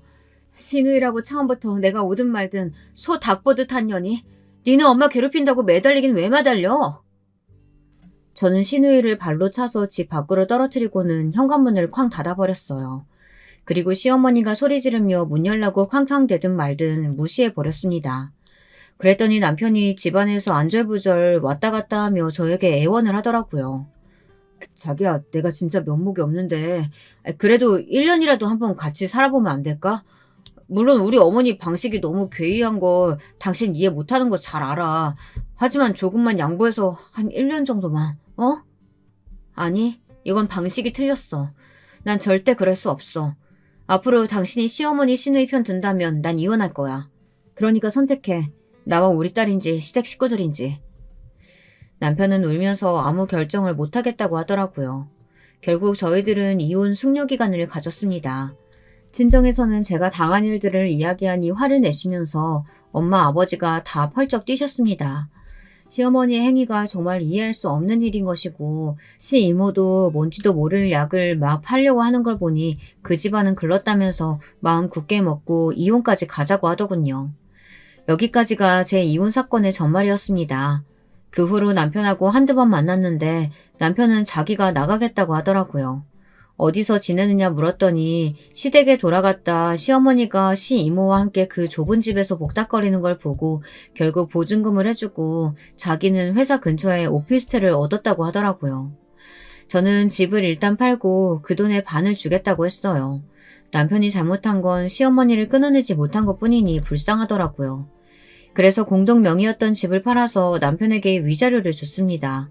남편은 극구 사양하고 미안하다고 계속 되풀이했지만 저는 그 사람에게는 악감정이 없는걸요. 시어머니와 시누이의 만행 때문에 이혼한 것뿐이죠. 그렇게 잘 짧은 결혼 생활은 끝이 났습니다. 하지만 저는 우리 딸을 얻었으니 상관없습니다. 친정 부모님이 제 딸을 키워주시겠다고 계속 일을 하라고 하셔서 저는 친정에 다시 들어갔어요. 여러분, 제 이야기 어떻게 들으셨는지 궁금하네요. 저는 그저 좀 더 시어머니가 저에게 잘해주고 소통을 해줬다면 이렇게 냉정하진 않았을 거라고 생각합니다. 하지만 제 시어머니는 그런 사람이 아니었습니다. 그래서 심사숙고한 끝에 이혼을 선택했어요. 남편과 남이 된 것은 정말 안타까운 일이지만 그런 시댁 식구들 사이에 살다간 저는 정신병에 걸릴 것 같았어요. 제가 살기 위해 탈질했다고 할까요? 무조건 저희가 집 샀다니까 쳐들어와서 자기 집처럼 행동하는 무대부 시어머니를 어떻게 이해하고 살아야 할지 캄캄했으니 말이죠. 여러분, 긴 글 읽어주셔서 감사합니다. 저는 이제 다신 결혼하지 않을 것 같아요. 그냥 우리 딸만 잘 키우고 살려고 합니다. 부모님께 지금은 잠시 의탁하고 있긴 하지만 아이가 크는 대로 이사를 가려고 합니다. 제 사연은 여기서 마칠게요. 감사합니다. 안녕하세요. 제가 유튜브를 즐겨 이용하는데 사연 영상들이 있는 것을 원래 모르고 살았었거든요. 어느 날 다른 걸 검색하려다가 잘못해서 사연 영상들을 보게 됐는데 세상에 이게 너무 재밌는 겁니다. 그 후로 한 번씩 찾아봤다가 이제는 아예 구독해놓고 푹 빠져있는 정도가 됐어요. 저도 사연 신청에 도전해볼까 싶어서 혼자 고민을 많이 했었건만 막상 해보겠노라고 마음을 먹고 나서 컴퓨터 앞에 앉으니까 부담감은 사라지고 의욕만 생겨서 신기하네요. 여러분은 유튜브를 왜 이용하세요? 그리고 어쩌다가 사연 영상에 빠지게 되셨나요? 저 같은 경우는 동영상이라는 게 제가 원하는 것만 정확히 찾아볼 수 있어서 텔레비전보다 간편하고 빨라서 좋아하고요. 또 사연 영상에 빠져들게 된 것은 아마도 제가 사람 사는 모습 자체에 관심이 많기 때문인 것 같습니다. 저는 가끔 텔레비전을 봐도 오락 예능 이런 것보다도 다큐멘터리에 관심이 많거든요. 세계 여러 곳을 다니며 그곳 현지인들의 삶을 다룬 내용이나 우리나라 오지 산간에 살고 있는 사람들의 일상을 담은 것들을 가장 좋아합니다. 원체 이런 성향이다 보니까 사연자가 자기의 에피소드를 털어놓는 사연 영상들을 보면서 즐거움을 느꼈나 봐요. 그리고 사실 제가 어렸을 때 많이 외롭게 자랐어요. 저는 아무렇지 않다고 스스로 생각하면서 지내왔지만 제 안에는 어떤 애정 결핍이라든지 사람들과 어우러져 살면서 그들 안에 소속되고 싶다는 갈망 같은 게 자꾸만 남아있는 것 같습니다. 그래서 혼자 있는 걸 별로 안 좋아해요. 혼자 있어도 휴대폰으로 뭘 자꾸만 틀어놔야 하고 보지 않아도 텔레비전을 켜놓습니다. 사회생활을 하다 보니까 저도 피곤하고 지칠 때가 많기 때문에 혼자 고요한 시간을 보내고 싶으면서도 동시에 혼자 외로이 있고 싶지 않은 그런 이율배반적인 기분을 자주 느끼는 사람이 바로 저예요. 아직은 30대이기 때문에 이런 건지, 그렇다면 더 나이가 들면 외로움에 무뎌질지 이런 것들이 궁금한 요즘입니다. 인생 선배님들께서 이런 저에게 혹시 조언을 주실 수 있다면 감사할 것 같네요. 저는 세 자매의 둘째로 태어났어요. 딸만 셋인 집인데 제가 어떻게 외로울 새가 있었냐고요? 다 사정이 있었답니다. 원래 저희 집은 부유한 편이었다고 해요. 제가 하도 어렸을 때라서 기억은 못하는데 부모님의 얘기를 들어보거나 저의 어렸을 적 사진을 보자면 확실히 유복한 환경이었던 것을 알 수가 있습니다. 그런데 제가 6살 때 일이었어요. 이때 저희 언니는 8살이었고 동생은 5살이었습니다. 우리 삼촌이 그럴 리가 없어. 얼마나 진실된 사람인데 설마 우리의 등에 비수를 꽂고 도망갔으리라고? 이건 말도 안 돼. 나 도저히 믿을 수가 없어. 당신 정신 차리고 현실을 봐. 이미 일어난 일이야. 우린 지금 망한 거라고. 우리 재산 다 날린 거 지금 이렇게 눈으로 다 보고 나서도 부정할 거야? 어떻게 사람이 그럴 수가 있냐고. 우리가 얼마나 자기를 믿었는데 그런 우리를 이렇게 배신할 수가 있어? 여보, 난 이제 못 살 것 같아. 환멸이 나서 못 살겠다고. 우리 애들 앞으로 어떡해? 죄 없는 우리 애들. 아무것도 모르는 애들이 재산 다 날리고 빚더미에 앉은 집안에서 커갈 거 생각하면 나 지금 벌써부터 숨이 막혀와, 여보. 나는 자신 없어. 삼촌이라고 불렸던 먼 친척분에게 부모님은 처절한 배신을 당하셨어요. 그분만 믿고 보증을 섰다가 날린 돈이며 억울하게 뜯긴 돈까지 상황의 참담함이 이루 말할 수 없을 정도였습니다. 저는 그때 제가 상황을 파악할 수 없을 정도로 어렵기에 망정이라고 해야 하는 건지 아니면 부모님께 위로 한마디 건넬 수 없었던 어린아이였던 것을 원망해야 하는 건지를 두고 많이 고민했었던 것 같네요. 저희 집은 원래 엄청 넓은 보금자리에서 살고 있었는데 그 사건으로 재산을 잃고 빚은 얻은 채 그 넓은 집을 포기해야 했으며 자그마한 구옥으로 거처를 옮겼습니다. 그러면서 언니랑은 따로 떨어지게 됐어요. 언니는 멀리 사는 큰 고모네에서 맡아주겠다고 했기 때문에 그쪽에서 살게 됐습니다. 언니는 그때부터 큰 고모의 자식들과 같은 학교를 다니면서 마치 그 집 식구처럼 살아가게 됐죠.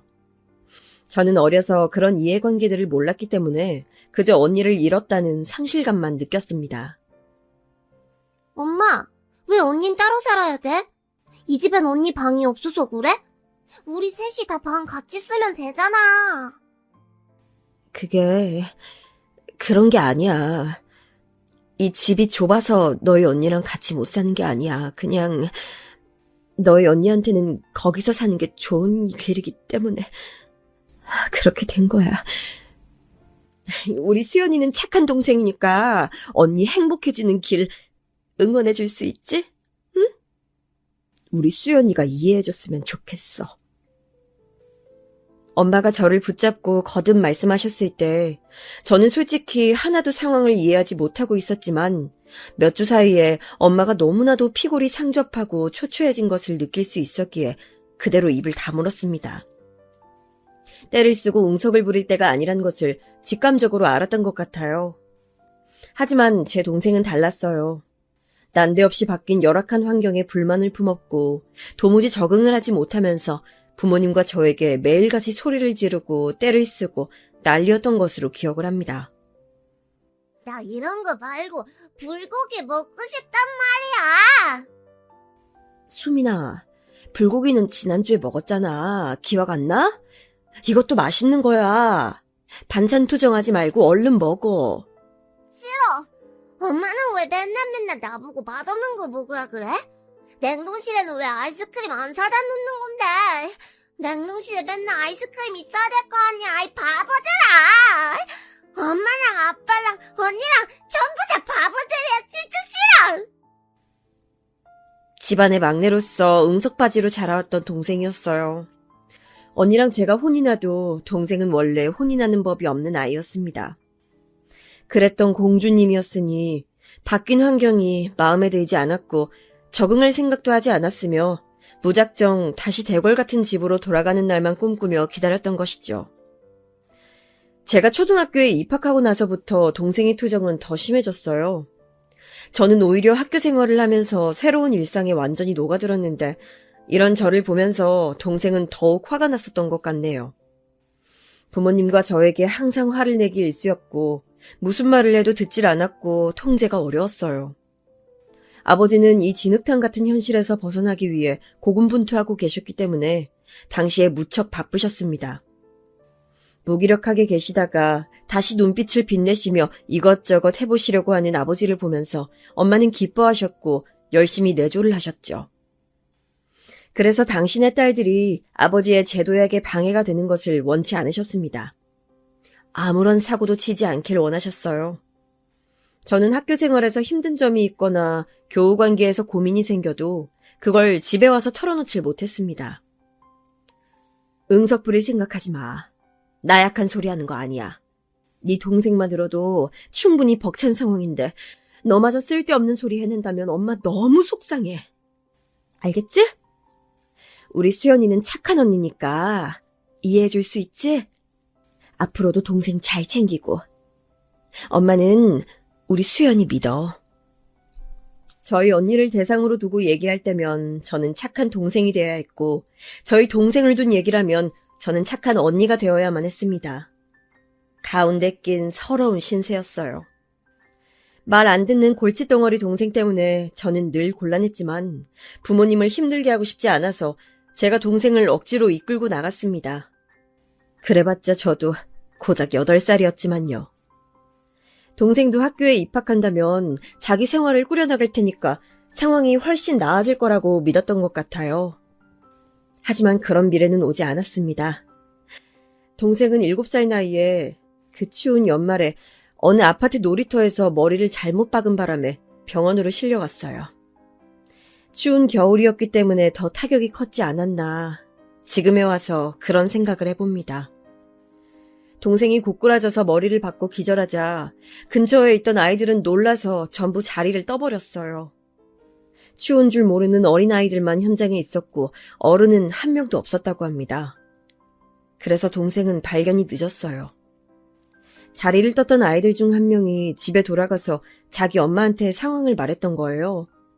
그 엄마분이 얘기를 듣고서는 이게 당초에 무슨 일인가 싶어서 궁금한 마음에 놀이터로 나가보셨다고 합니다. 그런데 저희 동생이 쓰러져 있는 것을 보시곤 깜짝 놀라서 신고를 하셨던 거죠. 그 아파트가 저희 집에서 거리가 꽤 있었어요. 거긴 나름 잘 사는 사람들이 사는 곳이라 할 수 있었고 저희 집은 정반대 분위기의 동네였으니까요. 그런데 동생이 거기까지 가서 놀았던 것입니다. 좋은 시설의 놀이터에서 놀고 싶어하는 아이란 것을 저는 진작 알고 있었어요. 하지만 부모님께 쓸데없는 소리를 전하는 딸이 되고 싶진 않아서 동생의 일탈 같은 놀이를 혼자만 알고 묵인하고 있었습니다. 그랬던 것이 결국 화근을 불러왔던 것은 아닐까 싶어서 그 이후로는 저는 혼자 죄책감을 느껴왔었죠.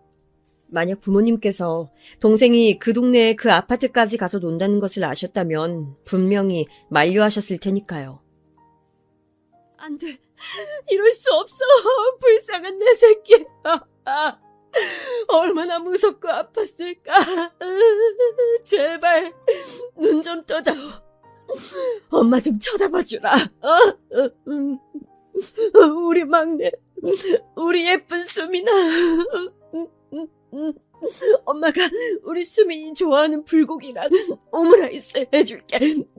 그동안 이런저런 핑계 대면서 못해줘서 미안해.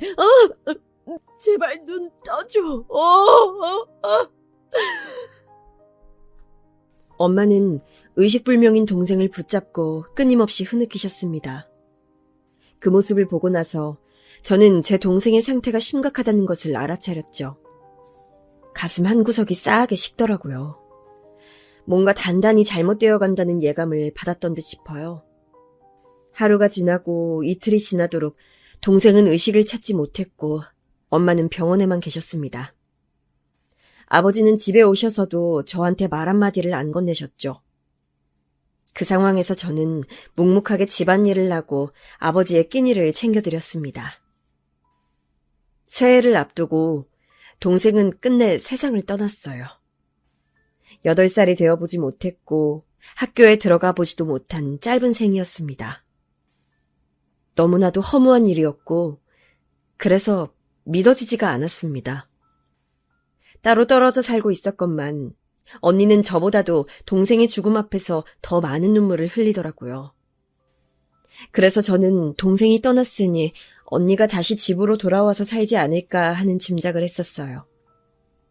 그러나 언니는 계속 큰 고문에서 살겠다고 했습니다.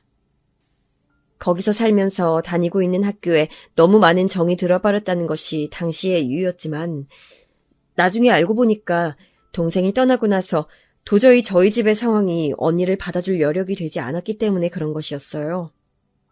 엄마는 마치 폐인처럼 일상을 놓아버리셨고 아버지는 하루 종일 바깥일에만 매달리셨습니다. 저는 찍소리도 못하고 그 집에서 저 혼자 스스로를 챙기면서 그렇게 살았어요. 살얼음판 위라도 그것보단 나았을 것입니다. 아버지의 눈치를 보면서 엄마의 비위를 맞추면서 매일매일을 긴장 속에 살았던 것이 바로 저의 유년 시절이었어요. 저도 차라리 언니처럼 다른 친척 집에 가서 살면 어떨까 싶은 생각을 했었습니다. 아니면 저도 아예 그 존재를 몰랐던 숨겨진 부자 친척이 어느 날 갑자기 나타나서 저를 키우겠다며 데려가는 상상. 그런 걸 자주 했었던 것 같아요. 그럴 때면 현실을 벗어날 수 있었기에 행복했죠. 자꾸 상상 속에서만 행복해져 갔던 저는 현실에서 만족하지 못하게 됐습니다. 학교에서는 계속해서 의기소침한 아이가 되어갔고요. 매사에 자신감도 떨어지게 됐어요. 나중에는 점점 내성적인 성격으로 되어가더라고요. 환경이 사람을 만든다는 말이 괜히 나온 게 아닌가 봐요. 제가 정말로 그랬었으니까요. 제가 중학교 입학을 목전에 앞뒀을 무렵 저희 집은 급변을 맞이하게 됩니다. 사춘기로 슬슬 접어들면서 저는 온갖 세상에 대한 비난과 원망을 속으로 하고 있었던 때였고 부모님과는 사이가 어색하기 짝이 없었으며 초등학교를 졸업하고 나서도 집으로 돌아오지 않은 언니의 존재를 남몰래 혼자 증오하고 있었던 게 저였어요. 그런 상황 속에서 갑자기 아버지의 일이 확 잘 풀려버린 거예요. 로또 맞았다, 잭팟 터졌다 이런 표현으로 밖에는 설명할 길이 없었던 정말 기적 같은 일이었습니다. 지인분의 사업장에서 일을 하시던 아버지가 자립을 원하셔서 그곳을 나오시고 사업체를 꾸린 지 2년이 되어가던 무렵의 일이었죠. 일이 잘 풀리는 바람에 아버지는 친가 쪽 친척들에게 빌렸던 돈을 금세 갚을 수 있었습니다. 이 과정에서 언니를 계속 맡아주었던 큰고모네한테 후한 금액을 건네주신 걸로 알아요. 그리고 저는 이게 불만이었어요. 그 집에서 먹고 자고 하면서 행복하게 잘 산 언니한테 뭐가 불쌍하다고 돈을 그렇게 주셨어요? 도대체 뭐가 그렇게 안쓰럽다고 돈을 챙겨주셨냐고요. 뭐라고? 네가 아직 물정을 몰라서 그렇구나. 애 하나 걷어서 돌보는 게 얼마나 신경 쓰이고 힘든 일인데 들어간 돈만 순수하게 따져도 결코 적지 않을 금액일 텐데 그걸 갚지 않는 건 말이 안 되지. 너는 네 언니한테 그렇게 불만이 많은 거야? 언니한테 들어간 돈보다 아버지가 그쪽에 주신 돈이 더 많지 않나요? 이자라고 쳐도 훨씬 많은 것 같은데요. 제 짐작이 틀렸어요?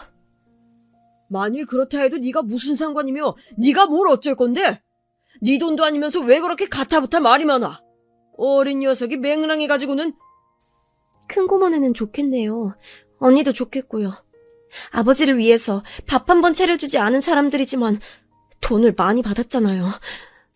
저는 마치 당연하게 집안일을 하나부터 열까지 다 해가면서 6년을 지내왔는데 하루도 빠짐없이 그렇게 지내왔지만 군것질만 간신히 할 수 있는 용돈 외에는 받아본 적이 없는데요.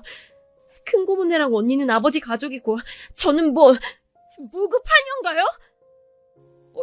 어디서 이렇게 눈을 땡그랗게 뜨고 지 아버지한테 대들어? 부모를 위해서 딸 자식이 가사노동을 하는 건 당연한 거야. 어느 집에라도 그건 이상한 일이 아니야. 왜 너만 억울한 것처럼 말을 하는 거야? 어느 집이요? 아버지, 도대체 어느 집이 이렇게 사는데요? 말씀해 주실 수 있나요? 저는 저희 반뿐만 아니라 저희 중학교 전체를 통틀어서 저처럼 하루도 빠지지 않고 혼자 가사노동 다 하면서 자기 아버지 뒷바라지 다 하고 자기 엄마 기분 살피느라 안절부절하면서 사는 사람은 아무도 없을 거라고 생각하는데요. 그건 아무튼 네 큰고모한테 돈을 주는 건 당연히 해야 했던 일이고 도리야. 그건 네가 상관할 바가 아니야. 그리고 네 용돈은 올려주마. 네가 중학생이 된 지가 언젠데 아직까지 용돈을 안 올려준 건 내가 잘못 생각했다. 세상 무서울 것 없는 사춘기 파워를 앞세워서 아버지한테 저는 대들었었죠. 감정적인 말뿐이었지만 돌이켜보면 부끄러운 순간들이 많았지만 그렇게 했던 것 자체를 후회하진 않았습니다. 동생이 갑작스레 떠난 이후로 우울증과 조울증을 넘나들며 오래 지내셨던 엄마. 그랬던 엄마가 아버지의 재도약 이후로 슬슬 기운을 차리시더니 바깥 생활을 자주 하기 시작하셨는데 기력을 그렇게 찾으시고 나면 가정을 돌보실 거라고 믿었건만 여전히 모든 것이 저의 몫으로 남겨져 있는 것이 저는 어이가 없었어요. 저라고 그걸 좋아서 했던 건 아니잖아요. 저밖에 없으니까 해야만 하는 일이니까 그랬을 뿐이었죠. 그런데 저도 머리가 점차 커가면서 엄마라는 사람이 이루 말할 수 없이 무기력하고 무능한 사람으로 보이기 시작했습니다. 아버지는 다시 일어서는 것에 집착하며 매달려 있었기에 그것 외에는 아무것도 볼 줄 모르는 외골수가 분명했고요. 저희 집은 경제적인 상황이 무척 나아지고 있었으나 가족 간의 깊어진 골은 어떻게 해볼 수 있는 상태가 아니었습니다. 특히 제 안의 응어리 같은 것이 이미 단단하게 진 상태였어요. 제가 중학교 2학년 때 드디어 저희 집이 이사를 갔어요. 이때부터 저는 모든 집안일에서 손을 뗐습니다. 그래, 이런 데서 살아야 집안일을 할 맛도 나지. 설거지를 해도 행복하고 빨래를 돌려도 기분이 좋으려면 바로 이런 집에서 살아야 돼. 그런 감상을 내뱉으시는 엄마의 표정이 전에 없이 환해 보였습니다. 저희 집이 망하기 전에 살았던 집만큼은 아니지만 좁고 어두웠던 구옥집에 비하자면 대궐 같은 집으로 이사를 했고 엄마는 점차 밝아지기 시작하셨어요. 마치 동생이 세상을 떠나기 전처럼 말입니다. 결국 돈이면 다 되는 것인가. 돈으로 행복을 살 수는 없다지만 돈이 있으면 행복하기 쉽다는 것이 무슨 말인지 이해할 수 있었습니다. 저는 이때 사춘기가 절정에 올라있던 중학교 2학년이었기 때문에 더욱 이런 현상에 염증을 느꼈었던 것 같아요. 제가 성인이었다면 속물적으로 생각하고 판단하지 않았을까 싶네요. 역시 돈이 최고야 이런 생각이나 하고 말았을지도요. 하지만 저는 어둡고 우울한 시간을 꽤 오래 보내온 상태였기 때문에 모든 것이 곱게 보이지 않았습니다. 그리고 언니가 곧 집으로 돌아왔어요. 고등학교도 전학 수속을 밟고 저희 집에 살면서 대학 입학을 할 것이라고 했습니다. 이미 삐뚤 시각을 가지고 있었던 저는 제가 그 고생을 하면서 매일같이 눈칫밥이나 얻어먹으며 가난을 직접적으로 마주하는 동안에 멀리 피난이나 가 있었던 언니가 달갑지 않았습니다. 힘든 시간을 보낼 때는 쏙 빠져 있다가 이제 와서 돌아오겠다고? 의리 한번 좋으시네. 고생은 안 하고 싶고 누릴 건 다 누리고 싶고? 저는 그런 생각을 하고 있었기 때문에 언니랑 잘 지내고 싶은 생각이 없었어요.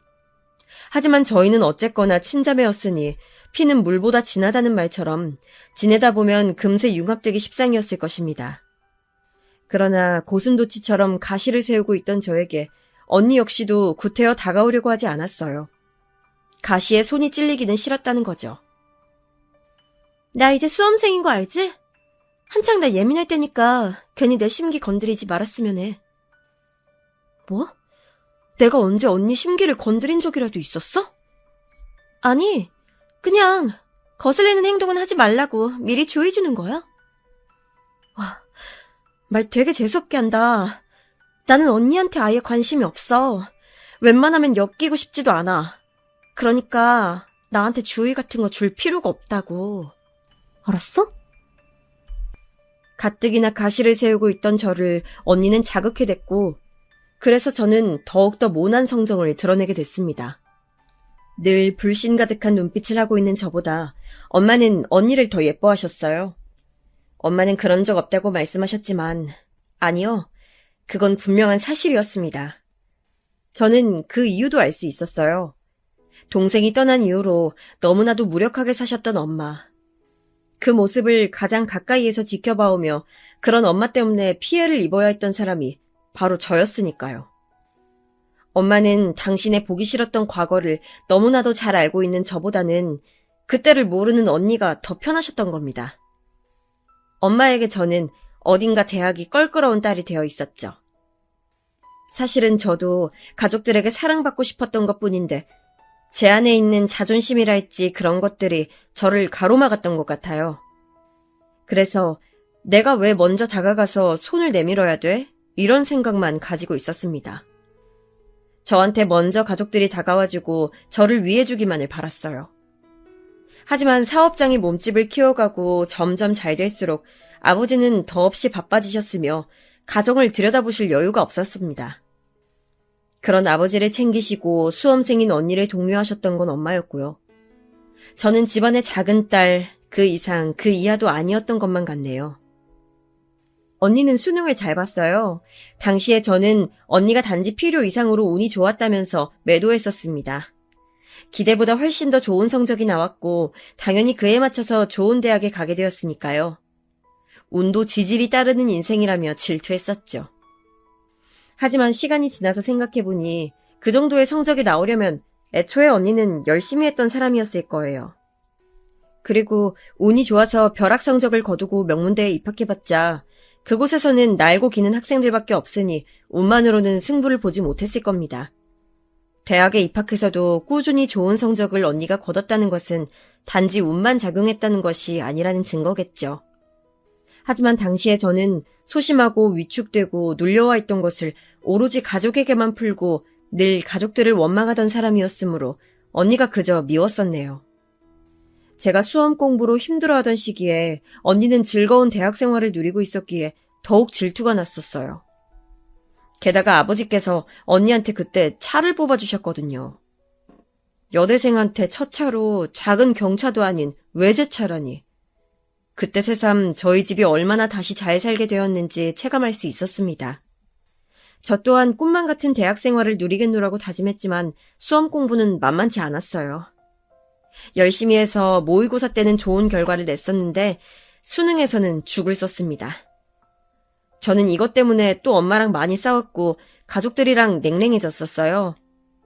왜냐하면 저의 수능 도시락 때문이었습니다. 모처럼 엄마가 저를 위해서 도시락을 싸주셨어요. 수능날이라고 말이에요.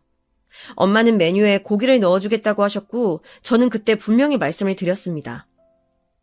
엄마, 나는 소고기 장조림 먹고 싶어요. 다른 반찬은 아무거나 상관없는데 고기 반찬은 무조건 소고기 장조림이었으면 좋겠어. 그래, 알았어. 우리 딸이 먹고 싶다는 대로 도시락 싸줘야지. 엄마 또한 확실히 대답을 하셨고요. 그런데 막상 저의 수능 도시락에 들어가 있던 고기 반찬은 바로 불고기였습니다. 장조림과 불고기는 완전히 다른 영역이잖아요. 조리법부터가 궤를 달리하는걸요?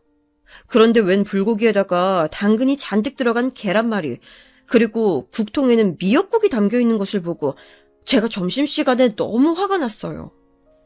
저는 학창시절에 몹시 예민하고 불안도가 높은 사람이었기 때문에 단지 그 사실을 마주한 것만으로도 정신적으로 흔들리게 됐고 오후 시험에서 당최 집중을 할 수가 없었습니다. 그래서 저는 제가 수능을 망친 탓을 엄마에게로 돌렸어요. 어째서 제가 원하는 메뉴를 해주지 않았는지, 그리고 제가 당근을 싫어해서 오죽하면 카레를 먹으려고 들지 않는다는 사실을 잘 아는 분이 어째서 당근이 잔뜩 들어간 계란말이를 해주셨는지 도저히 이해할 수가 없었습니다. 게다가 미역국이요? 미끄럽다고 해서 미신적으로는 중요한 시험날에 먹지 않는 메뉴잖아요. 저는 원래 그런 거 신경 안 쓰긴 합니다만 불고기랑 계란말이도 마음에 안 드는 판국에 미역국까지 더해지니까 진짜 너무 화가 나서 미칠 지경이었습니다. 저는 엄마와 썰전을 벌였고 그런 도중에 충격적인 사실을 듣게 됐어요. 내일이 네 동생 생일이잖아. 엄마, 갑자기 수민이 얘기는 왜 꺼내시는 건데요? 제 동생 생일인 거랑 도시락이랑 무슨 상관이 있어서요? 짜증스럽게 되묻던 저는 금세 스스로 답을 깨닫고는 충격을 받았던 거예요. 동생의 생일이라서 미역국을 끓이셨고 동생이 가장 좋아했던 음식인 불고기를 그래서 하셨으며 동생이 편식이 심한 아이였었는데 당근을 잘게 썰어서 계란말이에 넣어주면 잘 먹었던 모습 때문에 엄마가 제 수능 도시락을 그렇게 싸신 거라는 것을 깨닫고 나서 너무나도 큰 마음의 상처를 입었습니다. 그래서 엄마를 향해 온갖 모진 말을 뱉었었죠. 뭐라고 했었는지 정확히 기억도 안 나요. 울며 불며 난리를 치면서 엄마한테 소리를 지르고 발광을 했었거든요. 사태를 알게 되신 아버지께서는 우선 저의 편을 드셨지만 제가 재수를 하고 싶다는 걸 단칼에 거절하신 걸로 봐선 제가 잘못했다고 여기시는 것 같았습니다. 언니는 저한테 철이 없어도 그렇게 없을 수가 있냐면서 비난을 퍼부었고요. 저는 집에서 왕따인 것 같았어요. 가장 분한 사실은 내가 능력이 없어서 내 힘으로 재수를 하고 내 힘으로 새로 대학을 갈 엄두가 안 난다는 거야. 저는 성적에 맞춘 대학에 들어갔어요. 언니보다 훨씬 떨어지는 곳에 갔다는 것 때문에 저는 우울했습니다. 엄마와 사이가 틀어져서 대면대면해진 것도 속상했고요. 여기서 또 혼자 서글펐던 것은 대학교 근처에서 자취를 했는데 이 비용을 전부 마련해준 것이 아버지셨다는 사실입니다. 저는 입만 살아서 짓거릴 줄만 알았지 제 스스로의 능력은 쥐뿔도 없는 사람이었어요. 그 생각만 하면 자괴감이 저를 덮쳐왔습니다. 집안에 돈이 있기 때문에 저는 학자금 대출을 받지 않아도 됐고 시간을 쪼개가며 아르바이트를 하지 않아도 생활비가 충분했죠. 결국은 집안의 도움 없이는 홀로 설 수 없는 존재라는 사실이 저를 작아지게 만들었어요. 언니는 대학 졸업 이후에 짧은 취업준비생 생활을 마치고 괜찮은 직장에 취직했습니다. 이때가 아버지의 사업장이 탄탄하게 자리를 잡았던 시기였어요. 궤도에 올랐던 때였고요. 그래서 사실 아버지의 회사에 언니가 들어가도 되는 일이었습니다. 하지만 언니는 부모님의 제안을 거절했어요. 혹시 나중에 들어가서 일을 하게 되더라도 우선은 나 스스로 사회 경험을 따로 쌓아보고 싶어요. 내가 얼만큼이나 해낼 수 있는 사람인지 궁금하기도 하고요. 언니는 그런 당찬 포부를 밝히며 사회생활을 시작했고 저는 대학 공부를 마무리했습니다. 하지만 취업의 벽은 너무나도 높았어요. 대학 졸업장만 가지고는 안 되는 일이더군요. 자기소개서를 쓰느라 하루를 몽땅 날리는 일이 허다했지만 그럼에도 취업은 쉽지 않았습니다. 면접을 보러 다니는 것에 지쳐갈 때 저는 남들보다 뛰어난 것을 갖추기 위해서 자격증 공부를 시작했어요. 그렇게 2개를 따냈고 다시 본격적인 취업 시장에 뛰어들었다가 어영부영 무난한 곳에 입사를 했습니다.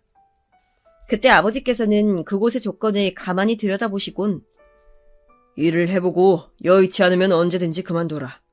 여차하면 내 회사에 들어와서 일을 하면 될 일이야. 저한테 이렇게 말씀하셨습니다. 저는 귓등으로도 듣지 않았어요.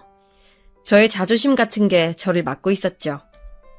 그렇게 취업을 한 곳에서 일을 시작했는데 텃세 때문에 미치는 줄 알았습니다.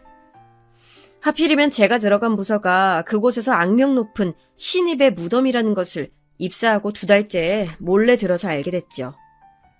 그때의 좌절감이란 말로 설명할 수가 없을 정도네요. 사람을 정신적으로 괴롭혀도 진짜 그렇게까지 괴롭힐 순 없었어요. 입사하고 나서 반년도 안 됐는데 쌓인 에피소드는 10손가락을 넘어간 지 오래였고 스트레스 때문에 생리불순에도 걸렸습니다. 제가 골골대고 있으니까 엄마가 저한테 고집 그만 부리고 퇴사하라며 종용하셨죠. 저는 못 이긴 척 그곳을 나왔어요. 아니올시다 싶은 직장을 나왔던 것뿐인데 이상하게 그때의 저는 나는 실패자야 이런 생각이 들었던 것 같아요. 언니는 성공적인 이직까지 이뤄내서 직장 생활을 하고 있었기 때문에 더욱 비교가 됐지요. 퇴사 후에 칩거하고 있던 저는 무기력하게 있지 말라는 아버지의 불호령을 듣고 나서야 일어났습니다. 그 후로 다시 취업 준비를 하다가 결국 아버지의 회사에 들어갔어요. 단순 사무 업무 보조를 하는 인력이 부족하단 소리에 그냥 그 파트에 앉아서 일을 시작했고 온갖 잡무를 했습니다. 전문 인력이 필요한 자리는 아니었어요. 그냥 일손을 덜어주는 사람이 필요한 자리였죠. 몸과 마음이 좀 지쳐 있었던 저에게는 되려 잘 맞는 일이었습니다. 처음엔 솔직히 몇 주만 다녀보자 이런 생각이었는데 은근히 저한테 일이 잘 맞더라고요. 그리고 아버지랑 심적으로 가까워지고 친해지는 기분이 들어서 묘했습니다. 엄마도 저한테 먼저 회사에서 어땠냐 이런 질문들을 던지기 시작하셨고요. 저는 결국 아버지 회사에 눌러앉기로 결심했습니다. 자존심을 내려놓으니까 편안했는데 한편으로는 또 나는 역시 혼자 힘으로는 안 돼. 나는 실패자야. 이런 생각이 자꾸만 들어서 우울할 때도 있었어요. 이런 저에게 소개팅 자리가 들어오게 됩니다.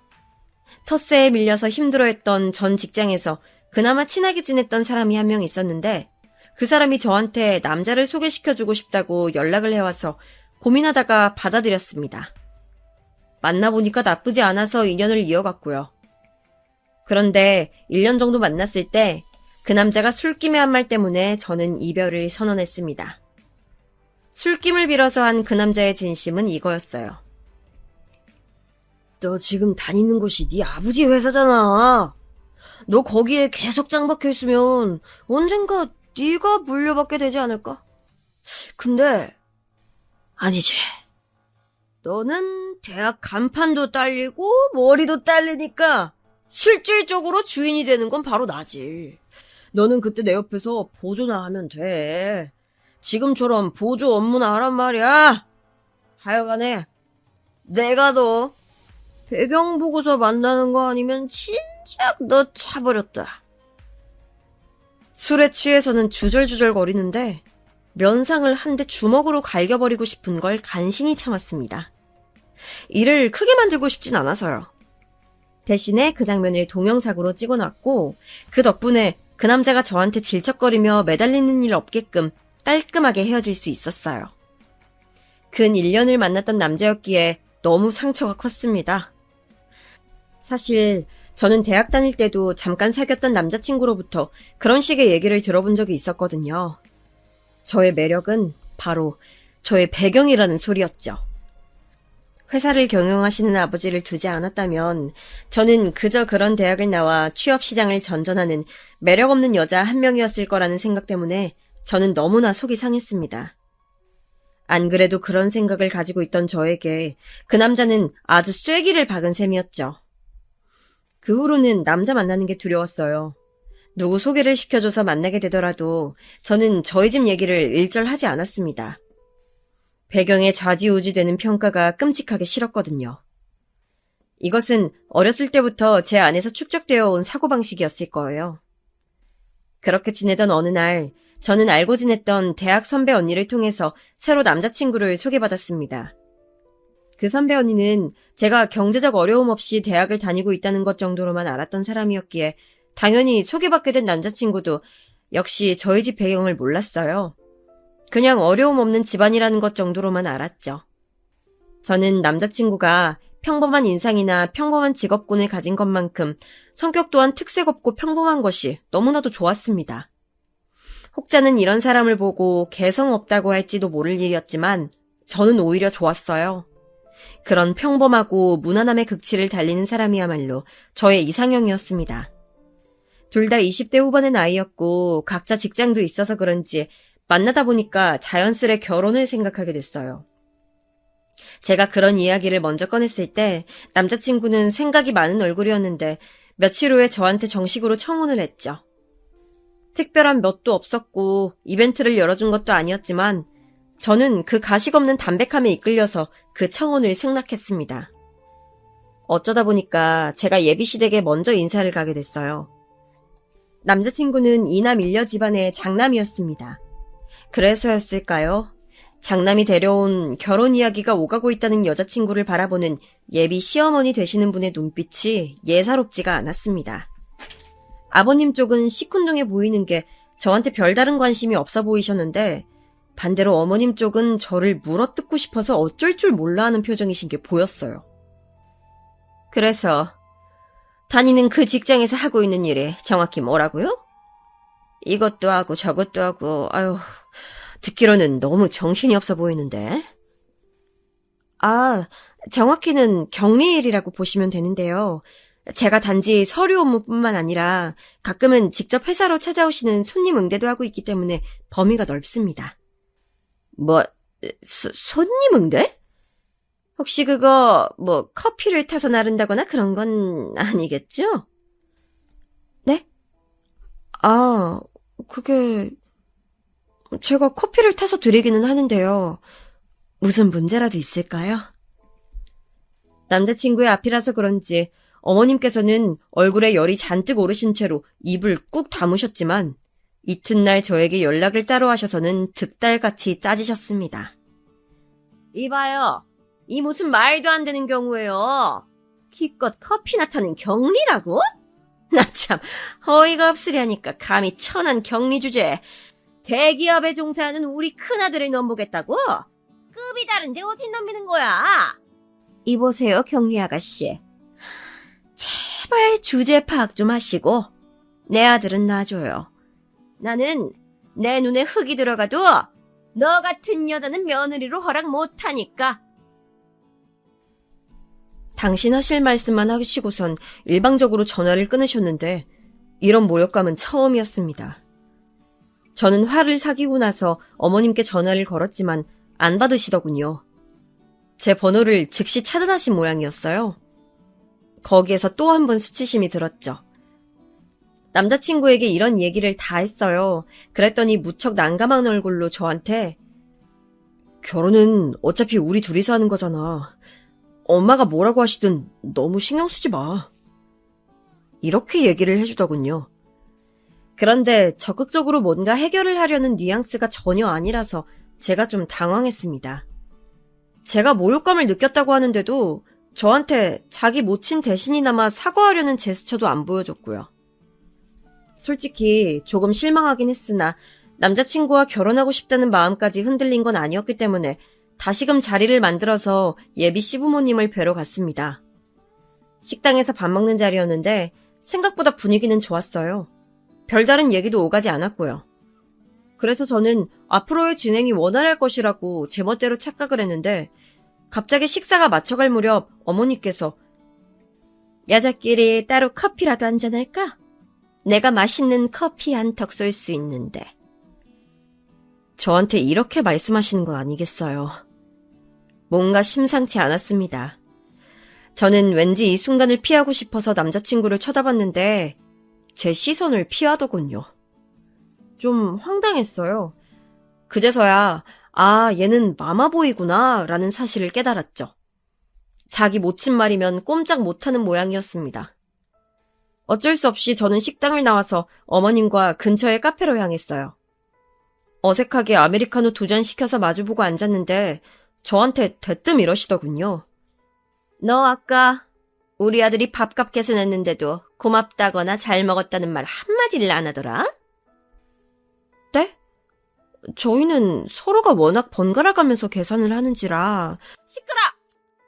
나는 너처럼 남한테 기생하며 사는 애들을 아주 잘 알아보거든. 그래서 내가 너 마음에 안 드는 거야. 우리 잘난 아들한테 붙어서 피 빨아먹을 작정이지. 직장에서 커피나 타고 서류나 좀 들여다보는 게 전부인 경리면서 밖에서는 이런 커피도 줄창 사 마실 테고 말이야. 안 그러니? 너 딱 보니까 허영심 있어 보여. 관상이 그래. 어머님께서 지금 저한테 무슨 말씀을 하고자 하시는지는 알겠는데요. 너무 노골적으로 그러시니까 제가 기분이 좀 별로네요. 어머, 얘 말하는 꼬라지 좀 봐. 네가 기분이 별로면 뭐 어쩔 건데. 나한테 지금 그따위 눈을 불하려 대는 거야? 너 보통 내기가 아니구나. 그러니까 대기업 다니는 우리 잘난 아들을 꼬여냈겠지. 그런 능력 하나는 아주 좋네. 지금 다니는 거기는 또 대체 어떻게 들어갔니? 면접에서 커피 잘 타는 시범이라도 보였었나 봐. 어머님께서 피식 웃으시면서 말씀하시는데 그때 제 이성의 끈이 툭 끊겨버렸습니다. 남자친구랑 결혼하겠다 어쩐다 했던 마음도 그때 다 날아가 버렸어요. 이제 보니까 식사 도중에 어머님께서 몇 번 저를 얕잡아보는 언행을 하셨지만 남자친구는 그걸 막아주지 않았었거든요. 제 생각보다 아주 별로인 놈이라는 판단이 확 들었습니다. 저는 얄밉게 커피를 호로록 마시고 계신 어머님께 말씀드렸어요. 아니요, 저 면접 안 봤는데요. 그럴 필요가 없었거든요. 면접도 안 봤단 말이야? 어우, 세상에. 얼마나 별거 아닌 자리였으면 그런 것도 없이 서류만 보고 사람을 쓴다니. 아유. 서류를 내긴 했지만 전혀 상관이 없었어요. 저는 어쨌거나 무조건 합격인 입장이었으니까요. 뭐? 무조건 합격? 그게 대관절 뭔 소리야? 그 회사 대표님이 바로 저희 아버지세요. 저희 아버지 회사에 다니고 있는 거라서요. 저의 엄청난 발언에 깜짝 놀라신 어머님이 손을 떠시는 바람에 커피가 흘러넘쳤어요. 손에 뜨거운 커피가 떨어지자 어머님께서는 비명을 지르시며 자리에서 일어나셨죠. 저는 그 호들갑스러운 광경을 무심한 눈빛으로 쳐다봤습니다. 어머님께서는 당황하신 얼굴로 대인 손을 움켜쥐신 채로 저한테 물어보셨죠. 우리 아들은 그런 말 안 하던데? 그렇겠죠. 제가 말을 안 했으니까요. 굳이 미리 밝힐 필요가 없어서 그랬어요.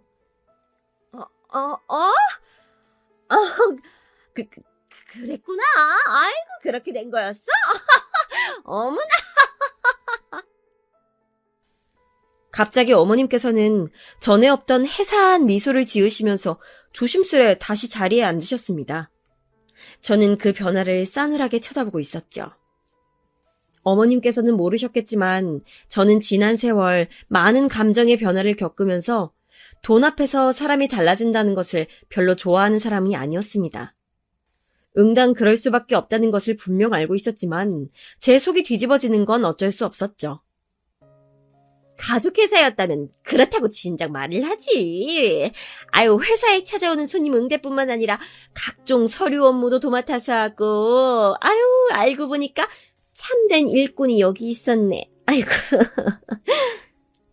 특히나 어머님처럼 수치도 모르고 손바닥 뒤집듯 태세를 바꾸는 사람은 가장 싫었습니다.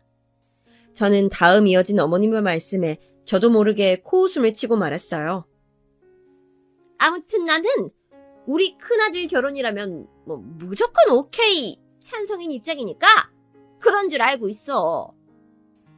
네? 무조건 찬성을 하신다고요? 그럼 당연하지. 우리 큰아들도 지금 장가들 나이가 됐는데 내가 왜 반대하겠니? 쌍수 들고 환영해야 할 일이지.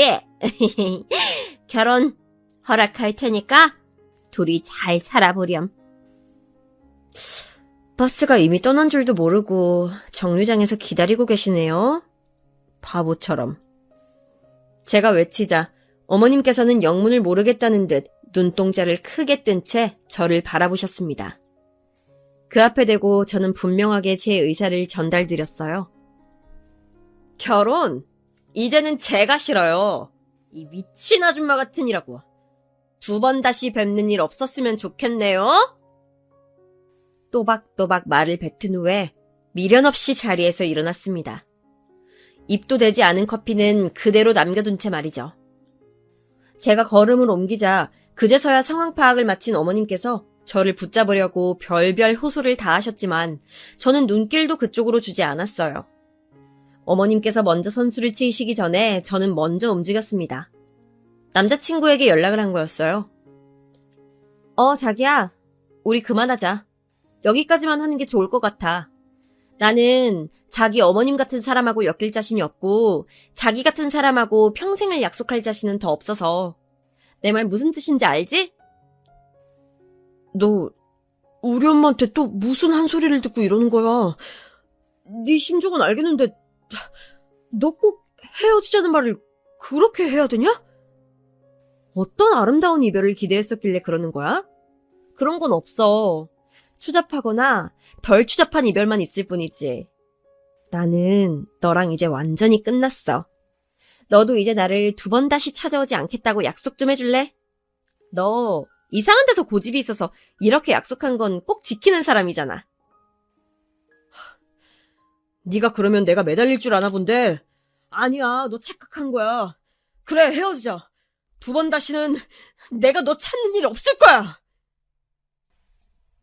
남자친구가 울컥한 목소리로 선언하는 것을 통화 녹음 모드를 따놓은 저는 미련 없이 전화를 끊었고 그 음성 파일을 즉시 남자친구에게 전송한 다음에 번호를 차단했습니다. 결혼까지 생각했던 인연을 이런 식으로 정리한다는 것에 씁쓸함을 느꼈지만 별 수 없는 일이라고 스스로를 다독였어요. 역시나 그 어머님께서 입을 놀리신 모양이었습니다.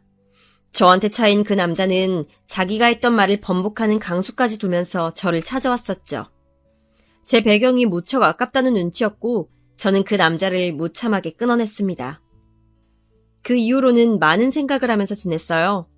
저 스스로를 회복하는 데 초점을 맞추고 싶었고 제 안에 남아있는 열등감과 싸웠습니다. 그 결과 가족끼리 많이 화목해졌어요. 언니랑도 말이죠.